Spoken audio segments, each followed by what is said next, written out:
Hello everyone, मैं त्रिशा। मैं स्वागत करती हूँ आपका अपने इस चैनल पे। आई होप आप लोग बहुत अच्छे होंगे। और आज मैं बीपीएससी का जो 1.0 का एग्ज़ाम हुआ था प्राइमरी के लिए, पीआरटी वालों के लिए, उनका क्वेश्चन पेपर लेकर आई हूँ, जिस पे हम एनालिसिस करेंगे। इसके बाद हम उन टॉपिक को क्लियर करते चलेंगे। हमारा जब क्लास स्टार्ट होगा ना, तो जैसे हमारा फर्स्ट क्वेश्चन क्या है, तो फर्स्ट क्वेश्चन है ना, रामसर सम्मेलन किसके संरक्षण से जुड़ा है। तो पहले जो भी सम्मेलन हुए थे उनको हम क्लियर कर लेंगे। एक क्लास में हम इस सारे टॉपिक को अच्छी तरह से कवर कर लेंगे, ताकि अगर इस टॉपिक से कोई क्वेश्चन आए ना, तो हमारा वो टॉपिक पढ़ा रहेगा, तो जो भी क्वेश्चन आएगा उसे हम अच्छे से सॉल्व कर लेंगे। और हर बार होता है एग्जाम में कि एक टॉपिक से आपको क्वेश्चन आ रहा है ना, तो फिर अगले बार एग्जाम में उसी क्वेश्चन को थोड़ा सा घुमा के या फिर उसी से रिलेटेड कोई क्वेश्चन उस टॉपिक से आपसे पूछा ही जाता है। ठीक है, तो इसीलिए जो टॉपिक है ना, इसको हम अच्छी तरह से कवर कर लेंगे। चलिए देखते हैं हम क्वेश्चन को। तो हमारा फर्स्ट क्वेश्चन क्या है, तो हमारा फर्स्ट जो क्वेश्चन है, रामसर सम्मेलन किसके संरक्षण से जुड़ा है, तो ये जुड़ा है आर्द्र भूमि के संरक्षण से। ठीक है, और ये आर्द्र भूमि का संरक्षण कब आया था, 1971 में हुआ था। और ये कहाँ हुआ था, ये ईरान में हुआ था। ठीक है, और ये ईरान के रामसर जगह है, वहाँ पर हुआ था। और इसी के कारण इसका नाम, रामसर शहर का नाम है जहाँ ये सम्मेलन किया गया था, उसी के नाम पर इसका नाम रामसर सम्मेलन रखा गया। और ये किस लिए हुआ था, ये आर्द्र भूमि संरक्षण के लिए हुआ था। नेक्स्ट हमारा क्वेश्चन है, देखिए ये साइंस से क्वेश्चन है हमारा, और ये ईवीएस का क्वेश्चन है। तो साइंस से क्या क्वेश्चन है कि इटाई रोग किसके कारण होता है। तो अब जो सेकंड क्वेश्चन है, इसके अकॉर्डिंग हम क्या करेंगे, इसके अकॉर्डिंग जो भी रोग है, मतलब कौन सा डिजीजेज है, मतलब किसके कारण हो रहा है, तो इन सारी चीज़ों को भी हम सेकंड क्लास में क्लियर कर लेंगे। ठीक है, तो जो इटाई रोग है, इससे किससे होता है, वो कैडमियम से होता है। और इसकी खोज कब की गई, 1960 में ये मिला था। ठीक है, ये 1960 के दशक में कहाँ सबसे पहले पाया गया था, तो ये सबसे पहले जापान में हुआ था। ठीक है, तो इसके जो मरीज है सबसे पहले जापान में पाए गए थे। और ये होता है क्यों, क्योंकि जो इंडस्ट्रीज़ होते हैं ना, उनसे जो वेस्ट निकलता है, उसके कारण क्या होती है, हमारे हड्डियों में कमजोरी आ जाती है। हड्डियाँ जो है वो मतलब बहुत वीक हो जाती हैं। और क्या होता है, गुर्दों में, मतलब हमारे लिवर में इन्फेक्शन हो जाता है, और हमारा जो लिवर है उसमें क्या हो जाता है, ट्यूबर हो जाता है। किसके कारण, तो इसी ये जो है ना कैडमियम, इटाई रोग, इससे कैडमियम के कारण हो जाता है।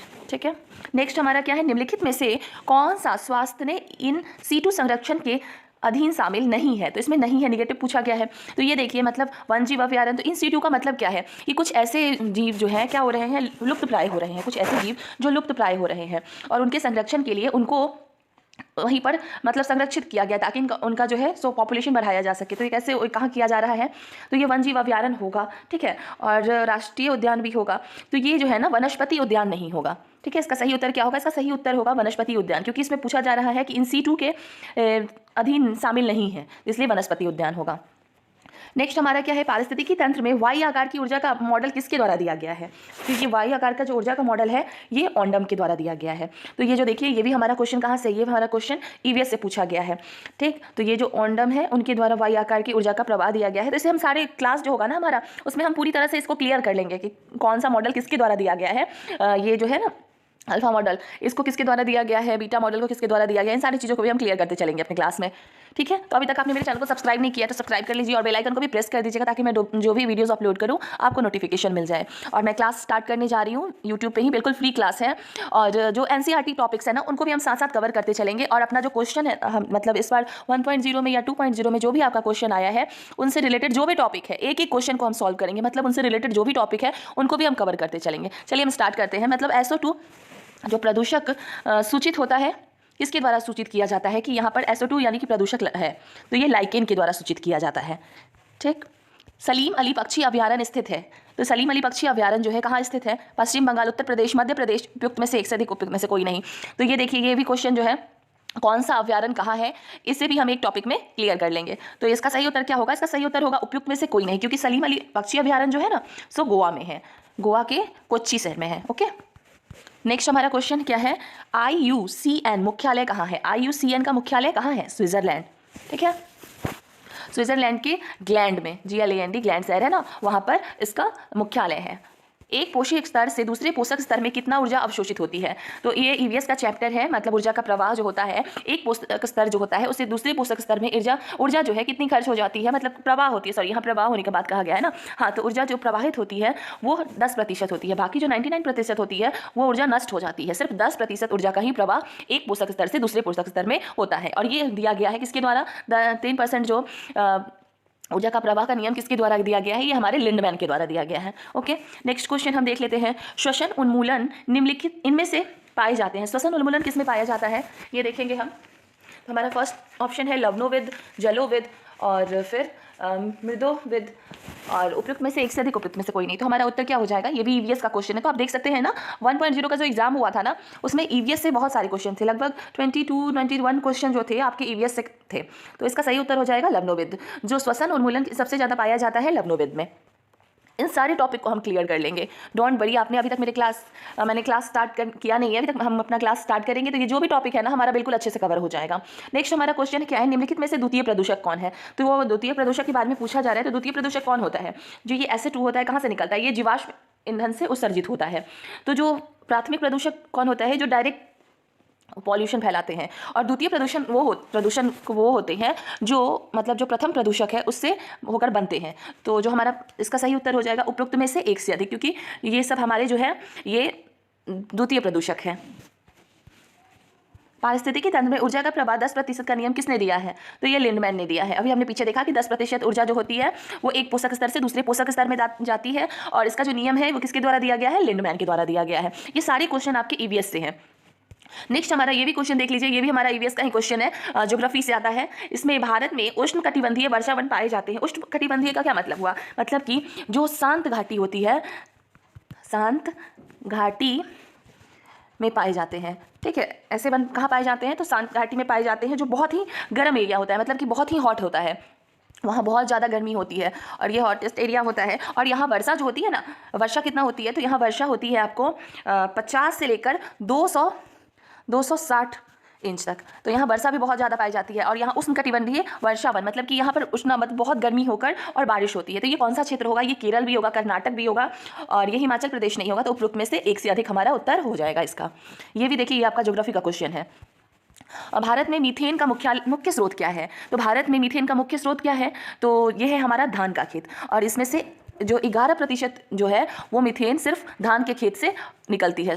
और इसे हम जो ये क्या कहते हैं, मीथेन को हम CH4 से वो करते हैं। वायुमंडल की किस परत का तापमान सबसे कम होता है? तो वायुमंडल की हमने परतें पढ़ रखी हैं, उसमें जो हमारा मध्य मंडल होता है उसका तापमान सबसे कम होता है। मध्य मंडल को हम क्या बोलते हैं? मध्य मंडल को हम बोलते हैं मेसोस्फीयर बोला जाता है। मध्य मंडल को मेसोस्फीयर बोला जाता है, और इसी का तापमान जो है सो क्या होता है? सबसे कम होता है। तो इसका उत्तर हो जाएगा मध्य मंडल। क्रमिक पोषी स्तर में विषाक्त पदार्थों की सांद्रता में वृद्धि को कहा जाता है जैव संचय, सुपोषण, जैव आवर्धन, उपयुक्त में से एक से अधिक, उपयुक्त में से कोई नहीं। तो इसका सही उत्तर क्या हो जाएगा? जो क्रमिक पोषक स्तर में विषाक्त पदार्थ की सांद्रता, मतलब विषाक्त जो पदार्थ है उसकी सांद्रता बढ़ जाती है जो पोषक स्तर में है, और वो पोषण स्तर में चली जाती है। तो उसको क्या बोलते हैं? उसको हम बोलते हैं जैव आवर्धन। मतलब कोई विषैले पदार्थ है, उनको मान लीजिए हम खेत में दिया, और इसके बाद क्या हुआ? वो उसको कीट मकोरों ने खाया, इसके बाद वो प्लांट में गया, प्लांट से हमारे बॉडी में आया। तो ये जो एक पोषक स्तर से दूसरे जो विषाक्त पदार्थ है उनका क्या हो रहा है? मतलब वहन हो रहा है। तो इसे हम क्या बोलेंगे? इसे हम जैव आवर्धन बोलेंगे। ये भी हमारा ईवीएस का ही क्वेश्चन है। निम्नलिखित में से कौन सी शुष्कतारंभी अनुक्रमण में अग्रामी प्रजाति के रूप में कार्य करता है? तो ये कौन सा होगा? ये भी हमारा ईवीएस का ही क्वेश्चन है, ये लाइकेन होगा। ठीक है, इसके बाद हमारा मैथ्स का क्वेश्चन आ जाता है, और मैथ्स के पोर्शन को ना हम अगले क्लास में मतलब देख लेंगे, क्योंकि इस वीडियो में ना बहुत लंबा वीडियो हो जाएगा उसको एक्सप्लेनेशन करते हुए। तो जो मैथ्स के पोर्शन है, चाहे वो आपके रीजनिंग के पोर्शन है, उनको हम अगले क्लास में देख लेंगे। ठीक है, तो हम यहाँ से देखिए क्वेश्चन नंबर 49 शुरू होता है, और ये आपका क्वेश्चन है, ऊर्जा उत्पादन के लिए कोशिका प्रायः किसका उपयोग करती है? और ये आपका देखिए साइंस का क्वेश्चन है। तो ऊर्जा उत्पादन के लिए कोशिका किसका यूज़ करती है? वसा अम्ल, एमिनो अम्ल, ग्लूकोज, उपयुक्त में से एक से अधिक, उपयुक्त में से कोई नहीं। तो ये जो है ना, इसको भी, ये साइंस का क्वेश्चन है, और मतलब ऊर्जा उत्पादन के लिए कोशिका प्रायः किसका यूज़ कर रही है। तो इन सारी चीज़ों को ना हम साइंस में अच्छे से कवर कर लेंगे, इस टॉपिक को भी। ठीक है, जिससे ये टॉपिक से अगर कोई दूसरा क्वेश्चन आता है हमारे आगे के एग्जाम में तो हमें कोई दिक्कत ना हो। पीयूष ग्रंथि का कार्य क्या है? तो पीयूष ग्रंथि क्या होती है? पीयूष ग्रंथि जो होती है ना, क्या करती है? मटर के आकार की होती है, हमारे दिमाग में होती है, और ये जो है मतलब सिर में होती है। और ये ग्रंथि का क्या काम करती है? ये रक्त में हार्मोन को स्थायी रखती है, और मतलब क्या करती है? इसका जो उपयुक्त में से एक से अधिक, इसका उत्तर क्या हो जाएगा? इसका उत्तर हो जाएगा आपको उपयुक्त में से कोई नहीं, क्योंकि जो पीयूष ग्रंथि होती है ना, वह एक अंतःस्रावी ग्रंथि होती है। तो इसका काम ये नहीं होता, इसका काम होता है कि हार्मोन का मतलब वो क्या करती है? रक्त में हार्मोन का स्थायीकरण करती है।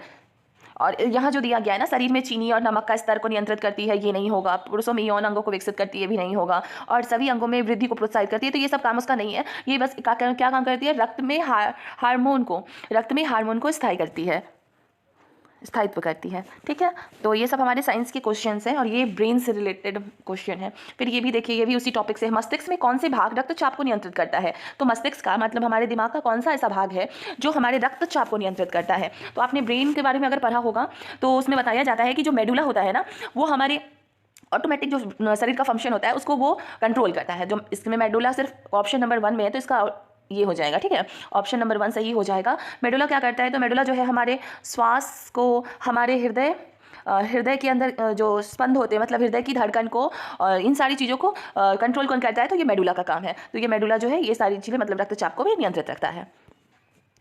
ये भी आपका पीछे का जो क्वेश्चन है ना 51, ये भी आपका साइंस का ही है। फिर ये क्या है? भूस्थित, ओफो ये क्या हो गया, हाँ ये ठीक है। चलिए, भूस्थिर उपग्रह घूमता है। तो भूस्थिर जो उपग्रह होता है वो कैसे घूमता है? तो ये स्थिर ऊंचाई पर। तो ये कैसे घूमता है? वो स्थिर रहता है, ऊंचाई पर घूमता है। तो ये जैसे पृथ्वी घूमती है ना, उसी तरह से ये घूमता है, स्थिर ऊंचाई पर ये घूमते रहता है। तो भूस्थिर उपग्रह उसी तरह जो आर्टिफिशियल सैटेलाइट है वैसे ही घूमता है। तो ये आपका कहाँ का क्वेश्चन हो गया? ये भी आपका ईवीएस का क्वेश्चन है, ज्योग्राफी का। फिर प्रिज्म द्वारा सफ़ेद प्रकाश के परिप्रेक्ष्य में कौन सा रंग अधिक विचलित होता है? तो ये भी आपका जो है ना, ये भी आपका ईवीएस के पोर्शन से क्वेश्चन है। तो देख रहे हैं आप, जो 1.0 का एग्जाम हुआ था बीपीएससी का, उसमें ईवीएस के क्वेश्चन मतलब बहुत सारे क्वेश्चंस थे। तो ये भी ईवीएस का क्वेश्चन है। इसका ऑप्शन होगा फर्स्ट, जो बैगनी प्रकाश होता है ना, बैगनी रंग का, पर्पल जो होता है वो अधिक विक्षेपित होता है। और सबसे कम किसका होता है? सबसे कम होता है विक्षेपण लाल रंग का। ठीक है। फिर मेघार्जन के समय निम्नलिखित में से क्या सुरक्षित है? जब बिजली चमकती है तो उस समय हमारे लिए क्या सुरक्षित होगा? खुली जगह में खड़े रहना, खुली छतरी के नीचे चलना, छोटे पेड़ के नीचे आश्रय लेना, उपयुक्त में से एक से अधिक, उपयुक्त में से कोई नहीं। तो ये देखिए, ये भी जो हमारा है ना, ये भी हमारा ज्योग्राफी मतलब ईवीएस से ही क्वेश्चन है। तो ये आप देख सकते हैं, इसका आंसर क्या होगा? जब हमें मतलब बिजली चमकती है, बारिश होती है, तो उस समय हम अगर कुछ भी नहीं है तो हमें एक छोटे पेड़ के नीचे हम आश्रय ले सकते हैं। तो इसका सही उत्तर आपका ऑप्शन सी हो जाएगा। फिर आपका आता है, स्वतंत्र रूप से पृथ्वी की ओर गिरते हुए निकाय की कुल ऊर्जा स्थिर रहती है, घटती है, बढ़ती है? उपयुक्त में से एक से अधिक, उपयुक्त में से कोई नहीं। तो क्या इसका उत्तर हो जाएगा? जो स्वतंत्र रूप से पृथ्वी की ओर गिरते हुए जो निकाय कुल ऊर्जा है ना, वो स्थिर रहती है। तो ये भी आपका ईवीएस से ही क्वेश्चन है, ज्योग्राफी से। ये आपका साइंस का क्वेश्चन है। देखिए, नेत्रदान में दाता की आंख के किस हिस्से को प्रतिरोपित किया जाता है? तो ये आई से रिलेटेड है आपका ये टॉपिक, इसको भी हम क्लियर कर लेंगे। तो जो नेत्रदान होता है ना, उसमें हम कॉर्निया का दान करते हैं। और ये आपका साइंस का क्वेश्चन है। ये क्वेश्चन जो है, देखिए, विटामिन B12 का रासायनिक नाम क्या होता है? तो विटामिन B12 को रासायनिक नाम है कोबालामीन। ठीक है, तो किस विटामिन का क्या नाम है, इसको भी हम डिस्कस कर लेंगे अपने क्लास में। जो मैं आपको नोट्स बनवा दूंगी, जिससे आपका मतलब आप खुद से लिख लेना, और आपके एक बार पढ़ लोगे तो आपके टॉपिक क्लियर होते चले जाएंगे। क्योंकि हमें जब खुद से सुनते हैं या लिखते हैं तो वो सारी चीज़ें ना फिर रिवाइज करते तो हमेशा याद रह जाती हैं, फिर उसे हम भूलते नहीं हैं, तो हमारा प्रैक्टिस हो जाता है ना। तो हमने सीटेट में पढ़ा है ना कि जैसे मतलब अभ्यास करने से कोई भी चीज़ जल्दी याद हो जाती है और फिर उसे हम भूलते नहीं हैं। ठीक उसी प्रकार अगर हम सुनेंगे और फिर उसका अभ्यास करेंगे, लिखेंगे, तो क्या होगा, और रिवीजन करेंगे तो हम बार बार उसका अभ्यास कर रहे हैं, तो अभ्यास करने से हमें वो चीज़ हमेशा याद रह जाएगी। चलिए स्टार्ट करते हैं। अब क्या है, निम्नलिखित में से अम्ल क्षार का संकेतक कौन है? तो अम्ल क्षार का संकेतक कौन है? तो अम्ल क्षार का संकेतक हल्दी है। ठीक है, इसका कलर जो है चेंज हो जाता है, डालने के बाद रेड हो जाता है। जब मृदा अति क्षारीय हो तथा उसमें पौधे पैदा नहीं होते, तब मृदा की गुणवत्ता में सुधार के लिए क्या मिलाया जाता है? ये अब आपका ईवीएस के प्रश्न से है। तो अगर मृदा क्या हो रही है, अति क्षारीय है, और इसके कारण उसमें क्या हो रही है, फसल नहीं हो पा रही है, तो उसकी मृदा को बढ़ाने के लिए, हम उसकी गुणवत्ता को बढ़ाने के लिए उसमें क्या मिलाएंगे कि उसका गुणवत्ता बढ़ जाएगा? तो उसमें हम मिलाएंगे कार्बनिक पदार्थ को मिला देंगे, जिससे उसकी गुणवत्ता बढ़ जाएगी। फ़ारेनहाइट पैमाने पर परम शून्य का मान कितना होगा? तो ये होता है आपका -459.4 फ़ारेनहाइट। ठीक है, देख रहे हैं आपका बहुत ईवीएस से बहुत सारे क्वेश्चंस हैं जो आपके 1.0 में आए थे। और आपने देखा होगा जो 2.0 का एग्जाम है ना, मैं आपको वो भी क्वेश्चन दे दूंगी। तो उसमें क्या है, उसमें आपके साइंस के पोर्शन से बहुत सारे क्वेश्चंस हैं। जैसे आपके इसमें ईवीएस से बहुत सारे क्वेश्चंस है ना, उसी तरह उसमें भी आपके साइंस से बहुत सारे क्वेश्चंस हैं। तो इससे ये होता है कि मतलब आप ये चीज़ समझ सकते हैं कि आप साइंस, ईवीएस और आपके पॉलिटी से भी बहुत सारे क्वेश्चन है, पॉलिटी से भी बहुत क्वेश्चन है ना। तो हम क्या करेंगे, किन सारी टॉपिक जो है उसको भी क्लियर करते चलेंगे, और ताकि एग्ज़ाम में कभी ये ज़रूरी नहीं है कि ईवीएस से आया फिर साइंस से आया, तो कभी आपके एग्ज़ाम में पॉलिटी से ज़्यादा आए, कभी आपके एग्ज़ाम में हिस्ट्री से ज़्यादा आए, तो ऐसा करके आएगा आपके एग्ज़ाम में। ये ज़रूरी नहीं है कि अब साइंस से ज़्यादा आया है तो अगली बार भी साइंस से चाहे ईवीएस से ही ज़्यादा आएगा, ऐसा ज़रूरी नहीं है। ठीक है, तो हमारा सारा टॉपिक क्लियर रहेगा तो हमें कोई दिक्कत नहीं होगी। चलिए अब क्वेश्चन देखते हैं। प्रकाश तरंगे किस प्रकार की तरंगे होती है? जो प्रकाश की तरंगे होती हैं वो कैसी तरंगे होती हैं? तो ये होती हैं आपकी विद्युत चुंबक की तरंगे। जो प्रकाश तरंगे होती हैं वो विद्युत चुंबक की तरंगे होती हैं।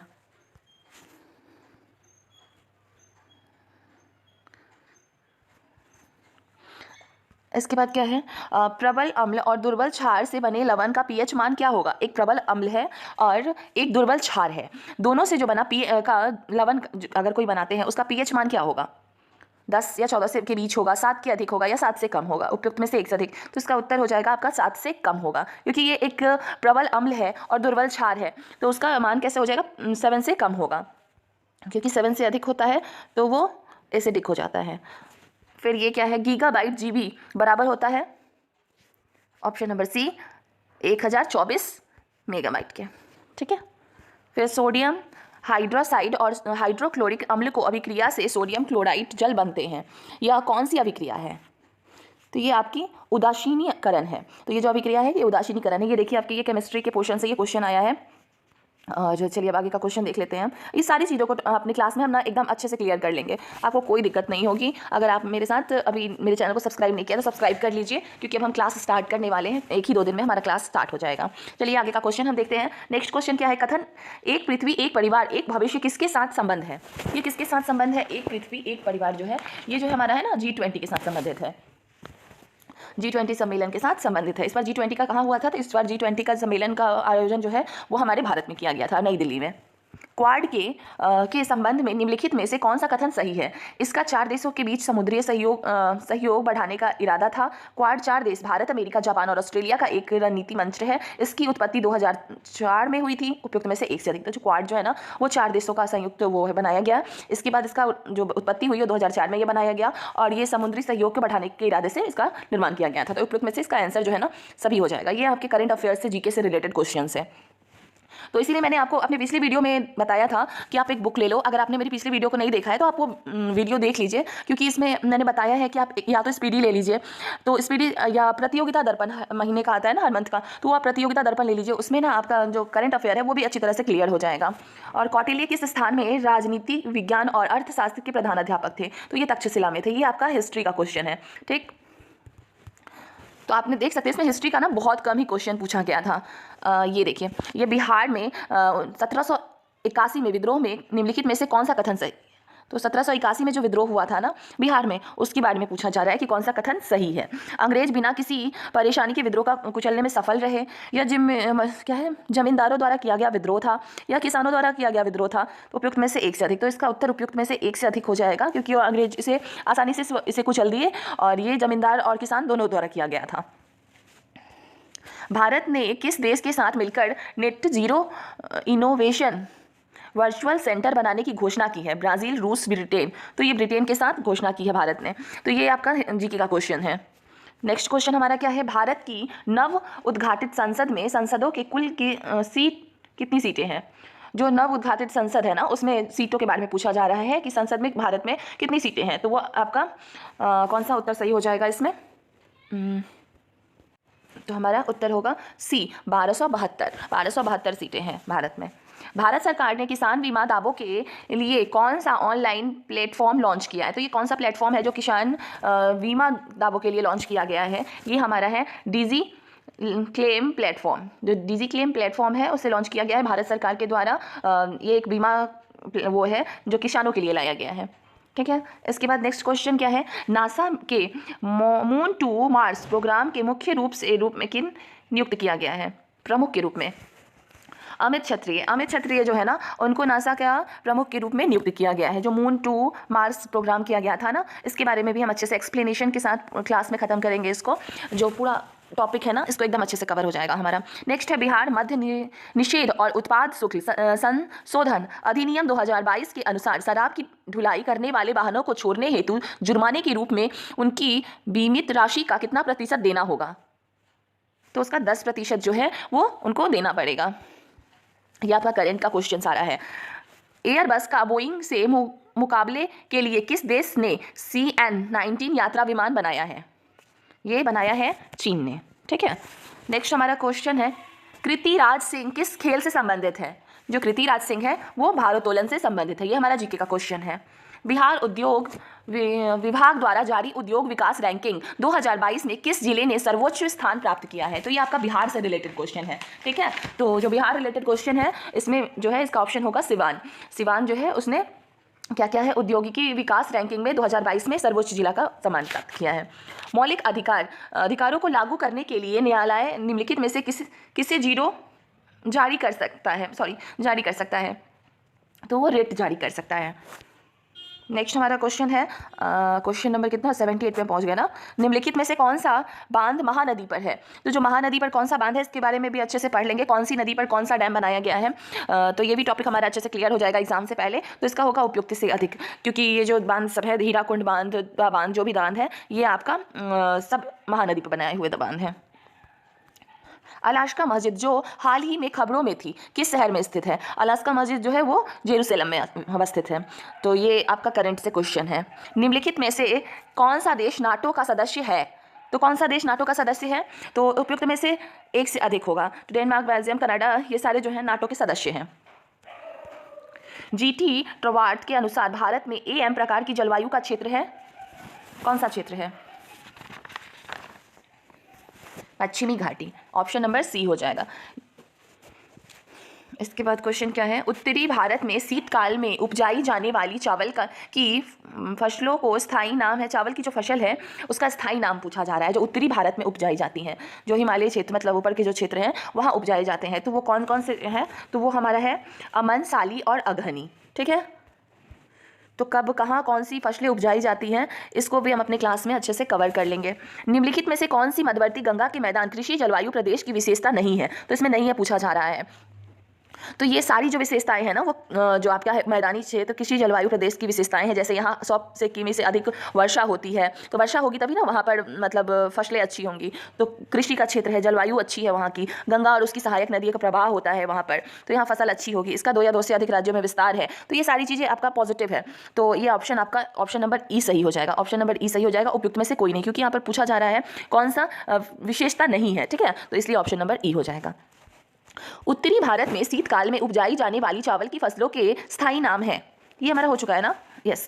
तो इधर का क्वेश्चन बचा है ना, ये रहा। निम्नलिखित में से कौन सा शीत कटिबंध में आता है? जो शीत कटिबंध है उसमें कौन सा आता है? तो इसका उपयुक्त में से एक से अधिक हो जाएगा। ये सारी चीज़ें जो है ना आपका शीत कटिबंध में आती हैं। ये आप बहुत पढ़ ली मतलब अपना खुद से पढ़ लीजिएगा, क्योंकि अभी बहुत टाइम लग जाएगा, पूरा वीडियो एक्सप्लेनेशन में बहुत बड़ी वीडियोज़ हो जाएगी। सतलुज की काली घाटी के बीच स्थित हिमालय के भाग को निम्नलिखित में से किस नाम से जाना जाता है? जो सतलुज और काली घाटी के बीच जो स्थित नदियां हैं उनके बीच जो हिमालय के भाग को किस भाग में के रूप में नाम के रूप में जाना जाता है? उसे हम कुमाऊं हिमालय के रूप में जानते हैं।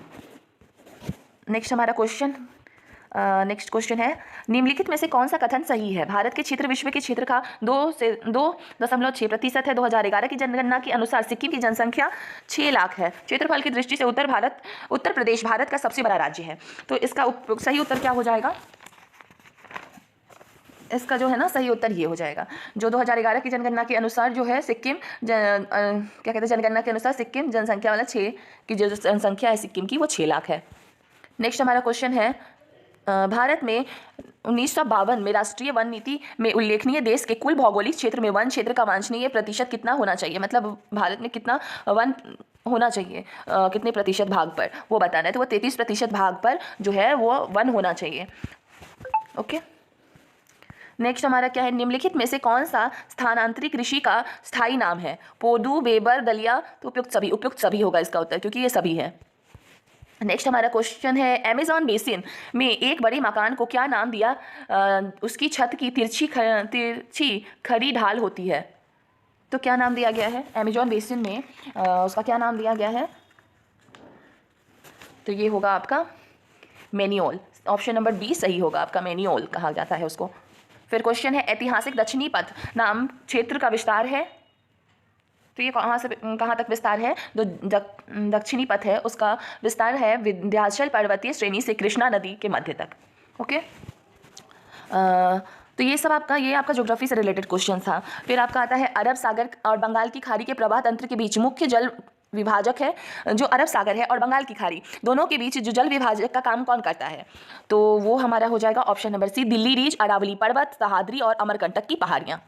ओके, नेक्स्ट है शीतकाल में पश्चिम भारत में सक्रिय रहने वाले पश्चिमी विक्षोभ का उत्पत्ति स्थल है। जो शीतकाल मतलब कि ठंडी के टाइम में जो उत्तर पश्चिमी भारत में सक्रिय रहने वाले पश्चिमी विक्षोभ जो आते हैं उनकी उत्पत्ति का स्थल कहाँ से होता है, वो कहाँ से आते हैं, उनकी उत्पत्ति कहाँ से होती है, तो उनकी उत्पत्ति जो है पश्चिमी एशिया का भूमध्य सागरीय तट क्षेत्र से आते हैं ठंडी में। सुभाष चंद्र बोस, ये देखिए आपका हिस्ट्री से क्वेश्चन है, सुभाष मतलब मॉडर्न हिस्ट्री का ये आपका क्वेश्चन है। जो हमारा 1857 का विद्रोह हुआ था ना, उसके बाद के जो क्वेश्चन आते हैं टॉपिक्स हैं वो उनसे आए गए, मॉडर्न हिस्ट्री से है आपका। सुभाष चंद्र बोस भारतीय राष्ट्रीय कांग्रेस के त्रिपुरी अधिवेशन में किसको हराकर अध्यक्ष बने थे, तो ये हमारे पट्टाभी सीतारामैया को। जो सुभाष चंद्र बोस थे ना और पट्टाभी सीतारामैया के बीच वोटिंग किया गया, तो इसमें सुभाष चंद्र बोस जो है जीत गए थे, लेकिन गांधी जी के नाराज हो जाने के कारण, गांधी जी नहीं चाहते थे कि सुभाष चंद्र बोस फिर से अध्यक्ष बने कांग्रेस के, तो इसके कारण वो जीतते हुए भी उन्होंने मतलब अपने अध्यक्ष के पोस्ट से रिजाइन कर दिया। तो वो पट्टाभी सीतारामैया को हराकर बने थे अध्यक्ष। डॉक्टर BR अम्बेडकर के विषय में निम्नलिखित में से क्या सत्य है, ये भी आपका मॉडर्न हिस्ट्री से क्वेश्चन है। तो डॉक्टर BR अम्बेडकर के विषय में क्या सत्य है वो पूछा जा रहा है, तो इसमें से उपयुक्त में से सभी होगा, क्योंकि उनका जन्म 1956 में उनका देहांत हुआ था। उन्हें मूल नायक का प्रकाशन किया था उन्होंने बहिष्कारकृत हितकारिणी सभा का भी स्थापना की थी। ठीक है, इनमें से कौन सा समाचार पत्र न्यू इंडिया से संबंधित है, तो कौन सा पत्र पत्रिका किसके द्वारा संपादित किया गया, और इन सारी चीज़ों को भी हम अपना क्लास जो होगा ना उसमें पूरी तरह से कवर कर लेंगे। तो ये भी आपका मॉडर्न हिस्ट्री से ही है। ये एनी बेसेंट के द्वारा दिया गया था, जो न्यू इंडिया है समाचार पत्र वो एनी बेसेंट का था। भारतीय स्वतंत्रता संघर्ष के दौरान किसने स्वदेश बांधव समिति का गठन किया था, जो स्वदेश बांधव समिति है उसका गठन किसने किया था, तो ये हमारे अश्विनी कुमार दत्त के द्वारा किया गया था स्वदेश बांधव का गठन। ये भी आपका मॉडर्न हिस्ट्री का क्वेश्चन है। फिर हमारा चंपारण नील आंदोलन के दौरान महात्मा गांधी के साथ कौन थे, अब्दुल बारी, नरहरि पारिख, महादेव देसाई, उपयुक्त में से सभी, तो उसका आंसर हो जाएगा उपयुक्त में से सभी, क्योंकि ये सभी थे। किस तिथि को अगस्त क्रांति 1982 के दौरान लिन लिथगो ने पटना एवं उसके आसपास की भीड़ को गोली चलाने का आदेश दिया था, तो ये हुआ था आपका उपयुक्त में से कोई नहीं, क्योंकि ये सारे जो डेट है वो गलत दिए गए हैं। जो किस तिथि को दिया गया है, अगस्त क्रांति हुई थी के दौरान लिन लिथगो जो है पटना के आसपास के भीड़ को गोली चलाने के लिए कहा था। तो नेक्स्ट हमारा क्वेश्चन क्या है, नेक्स्ट क्वेश्चन है किस वर्ष बिहार प्रांतीय किसान सभा का गठन किया गया, तो बिहार प्रांतीय किसान सभा का गठन 1929 में किया गया था। निम्नलिखित में से, ये आपका सारा मॉडर्न हिस्ट्री का क्वेश्चन है, ठीक है। निम्नलिखित में से कौन सा विद्रोह आंदोलन लंबी दाढ़ी रखने के कारण हुआ था, तो ये बहावी आंदोलन था जो लंबी दाढ़ी रखने के कारण हुआ था। नेक्स्ट क्वेश्चन है किस षड्यंत्र के मामले में 3 अंग्रेजों के साजिश के लिए कारागार में अवरुद्ध किया गया था, कौन सा षड्यंत्र था, वो था हमारा मेरठ षड्यंत्र का मामला था, जिसमें 3 अंग्रेज साजिश करने के लिए कारागार में अवरुद्ध किए गए थे। ये मॉडर्न हिस्ट्री के आपका ये क्वेश्चन सारा देखिए। पूना पैक्ट वाला भी, पूना पैक्ट का उद्देश्य था दलित वर्ग का राजनीतिक प्रतिनिधित्व रियासत, तो इसका उत्तर सही यही होगा, दलित वर्ग का राजनीतिक प्रतिनिधित्व करना। पूना पैक्ट का उद्देश्य यही था। नेक्स्ट क्वेश्चन क्या है, प्रथम अखिल भारतीय कांग्रेस समाजवादी सम्मेलन कहाँ हुआ था, जो प्रथम अखिल भारतीय कांग्रेस का समाजवादी सम्मेलन हुआ था पटना में, ठीक है। Biosphere of Kunwar Singh and Amar Singh का लेखक कौन थे, तो कुंवर सिंह और अमर सिंह जो हुआ था उसकी कालिंकर दत्त के द्वारा लिखा गया था बायोग्राफी कुंवर सिंह का और अमर सिंह का। पाकिस्तान और दी पार्टीशन ऑफ इंडिया किसने लिखा है, तो ये किसकी बुक है, पाकिस्तान और द पार्टीशन ऑफ इंडिया, ये डॉक्टर भीमराव अम्बेडकर जी की बुक है। आयरलैंड के जबरदस्ती यूनाइटेड किंगडम में कब मिलाया गया, 1801 में आयरलैंड को जबरदस्ती जो है यूनाइटेड किंगडम में मिला लिया गया था। इसका उत्तर, फिर इसका क्वेश्चन क्या है, सर्व शिक्षा अभियान किससे प्रारंभ किया, अटल बिहारी वाजपेयी के द्वारा सर्व शिक्षा अभियान प्रारंभ किया गया था। तो ये आप देख रहे हैं आपका मतलब पूरा मिलाया गया है, आपके ईवीएस के क्वेश्चन से क्वेश्चन है, आपके साइंस से क्वेश्चन है, फिर आपका हिस्ट्री से भी क्वेश्चन है, मॉडर्न हिस्ट्री से ज़्यादा क्वेश्चन है, बिहार के हिस्ट्री से 2 क्वेश्चन है। तो ये सारी चीज़ों को हमें कवर करना है, इसलिए मैं आपको क्वेश्चन दिखा रही हूँ ताकि आप समझें कि हमें मतलब सिर्फ एक ही टॉपिक नहीं पढ़ना है, हमें बहुत सारा टॉपिक, मतलब जो भी एग्जाम के रिलेटेड टॉपिक दिया गया है ना, जैसे क्वेश्चन दिए गए हैं, उन क्वेश्चन को हम उससे रिलेटेड जो टॉपिक है उसको अच्छे से कवर करते चला है। श्रीलंका कब स्वतंत्र हुआ, तो श्रीलंका कब स्वतंत्र हुआ, 1948 में, मतलब भारत 1947 में स्वतंत्र हुआ था ना, उसके 1 साल बाद श्रीलंका स्वतंत्र हुआ था। ऐसे भी आप याद रख सकते हैं। अन्नपूर्णा योजना राशन कार्ड किसके लिए है? जो अन्नपूर्णा योजना राशन कार्ड है वो वृद्ध और गरीब लोग हैं, जो 65 वर्ष से अधिक के लोग हैं, उनके लिए बनाया गया है। अब मिलान करना है सूची 1 से सूची 2 को, तो इसका सही उत्तर क्या होगा ये देखेंगे हम। नील के पौधे उगाने वाले का आंदोलन, तो ये कौन सा आंदोलन था? ये आपका चंपारण आंदोलन था। खेतिहर सत्याग्रह, तो ये आपका आंदोलन था खेरा आंदोलन। कपास की मिल मजदूरों का सत्याग्रह, तो ओहो गलत कर दिया क्या मैंने? जैसे नील मजदूर का आंदोलन है चंपारण आंदोलन, फिर खेतिहर का आंदोलन, तो खेतिहर का आंदोलन है आपका, नहीं सही तो था, खेरा आंदोलन। फिर कपास के मजदूरों का आंदोलन हुआ था आपका अहमदा मिल। फिर असहयोग आंदोलन चौड़ी चौड़ा। तो इसको देखते हुए आपका ऑप्शन नंबर फर्स्ट सही हो जाएगा। नेक्स्ट क्वेश्चन है, भारत में प्रेस की स्वतंत्रता लोगों को प्राप्त है क्यों प्राप्त है? जो प्रेस की स्वतंत्रता है क्योंकि यह विचार अभिव्यक्ति की स्वतंत्रता के अधिकार के निहित है। ओके, ये आपका पॉलिटी से क्वेश्चन है। फिर क्या है, सूची 1 को सूची 2 से मिलाना है, तो इसका हम पहले एक बार देख लेते हैं। ये क्या है? हाँ, खनिज। तो खनिज संसाधन की संपन्नता परंतु औद्योगिक कारण कमी, तो ये कहाँ है? खनिज संसाधन सबसे ज़्यादा कहाँ है? झारखंड में पाया जाता है। परंतु जल संसाधन की संपन्नता परंतु आधारभूत संरचना के विकास की कमी, तो जल संसाधन की मतलब संपन्नता है, तो ये अरुणाचल प्रदेश में है कि वहाँ आधारभूत संरचना की कमी पाई जा रही है। फिर सौर्य और वायु जल की संपन्नता परंतु जल संसाधन में कमी, तो ये राजस्थान में है। सौर्य और वायु ऊर्जा है वहाँ पर, लेकिन क्या हो रही है? जल संसाधनों की कमी है राजस्थान में। खनिज संसाधनों की संपन्नता परंतु परिवहन और संचार की संसाधन में कमी। लद्दाख बहुत ऊंचा एरिया है, इसलिए वहाँ पर परिवहन की दिक्कत आती है। तो मतलब इसका हो जाएगा 1 का ए का, इसका हो जाएगा आपका ऑप्शन नंबर सी सही हो जाएगा, क्योंकि ए का 1 है, बी का 2 है, सारा सामने सामने ही है। नेक्स्ट हमारा क्वेश्चन क्या है? हिमालय यू नामक औषधि पौधा भारत में निम्नलिखित में से किस प्रांतों में पाया जाता है? हिमाचल प्रदेश तथा अरुणाचल प्रदेश कहाँ पाया जाता है? तो ये सॉरी हिमाचल प्रदेश और अरुणाचल प्रदेश में ही पाया जाता है, तो इसका सही उत्तर यही होगा आपका। फिर है समुद्र पारीय भारतीय नागरिकता OIC योजना भारत में निम्नलिखित में से किस अधिनियम द्वारा प्रारंभ की गई थी? जो आपकी OIC योजना जो है किसके द्वारा प्रारंभ की गई थी वो पूछा जा रहा है, तो ये आपका हो जाएगा ऑप्शन नंबर बी, नागरिकता संशोधन अधिनियम 2003। ये आपका पॉलिटी का क्वेश्चन है।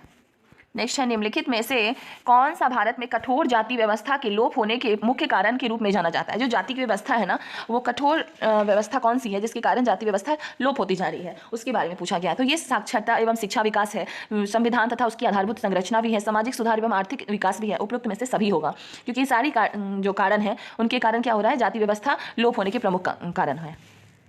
भारत में केंद्रीय सरकार का पंचायती राज मंत्रालय निम्नलिखित में से किस वर्ष निर्मित हुआ था? जो केंद्रीय सरकार है ना, उसका पंचायती राज मुख्यालय कब बनाया गया वो पूछा जा रहा है, तो ये आपका कब बना था? ये आपका 2004। ये सारे आपके पॉलिटी से क्वेश्चन हैं। इनमें से कौन सा विश्वास करता था कि एक समाजवादी समाज भविष्य का प्राकृतिक समाज था? तो ये आपके कार्ल मार्क्स थे जो ये विश्वास करते थे। नेक्स्ट हमारा क्वेश्चन है, हाँ, इनमें से कौन दी सोशल कॉन्टेक्स्ट पुस्तक का लेखक है? द सोशल कॉन्टेक्स्ट बुक का लेखक कौन है? Jean Jacques Rousseau. Jean Jacques Rousseau के द्वारा सोशल कॉन्टेक्ट बुक लिखा गया था। नेक्स्ट क्वेश्चन क्या है? निम्नलिखित आंदोलनों में से किसका भारतवर्ष के अंतर्गत बहुउद्देशीय परियोजना के विरुद्ध शुभारंभ किया गया? तो कौन सा आंदोलन था जिसका शुभारंभ किया गया बहुउद्देशीय परियोजना के विरुद्ध में? तो ये सारे आंदोलन, जैसे चिपको आंदोलन, नर्मदा बचाओ आंदोलन, टहरी आंदोलन, ये सारे आंदोलन हैं। निम्नलिखित में से कौन सा भारत के संविधान के अंतर्गत मूल कर्तव्य है? तो इसका आंसर हो जाएगा उपयुक्त में से सभी। ये सारे मूल कर्तव्य हैं। हाँ, इसी के साथ आपका सारा क्वेश्चन कंप्लीट होता है। मैंने आपको सारे 1.0 के क्वेश्चन दिखा दिए हैं बीपीएससी में जो हुए थे एग्जाम, और आई होप आपने मेरे चैनल को सब्सक्राइब कर लिया होगा। अगर नहीं किया तो आप सब्सक्राइब कर लीजिए, और नेक्स्ट में वीडियो में ना आपको 2.0 का जो रिलेटेड क्वेश्चन हुए थे ना, उनको भी मैं दिखा दूंगी। मेरे दिखाने का इंटेंशन सिर्फ इतना है कि आप ये क्वेश्चन देखो, तब आपको समझ में आ जाएगा कि कौन से टॉपिक से कहाँ से क्वेश्चन आ रहे हैं। और नेक्स्ट क्वेश्चन भी आप देखिएगा ना, तो आपको पता चलेगा कि हर टॉपिक से आपको मतलब अगली बार भी क्वेश्चन पूछा गया है। तो इसी के हिसाब से हम क्या करेंगे, पहले क्वेश्चन से रिलेटेड जो टॉपिक है उसको क्लियर करेंगे। और चलिए आज का वीडियो यहीं पे ख़त्म करते हैं। वीडियो बहुत लंबी हो गई है और आई होप आपको पसंद आई होगी। अगर मेरी वीडियो आपको पसंद आई तो लाइक कर दीजिए, सब्सक्राइब कर लीजिए और बेल आइकन को भी प्रेस कर दीजिएगा। Good bye.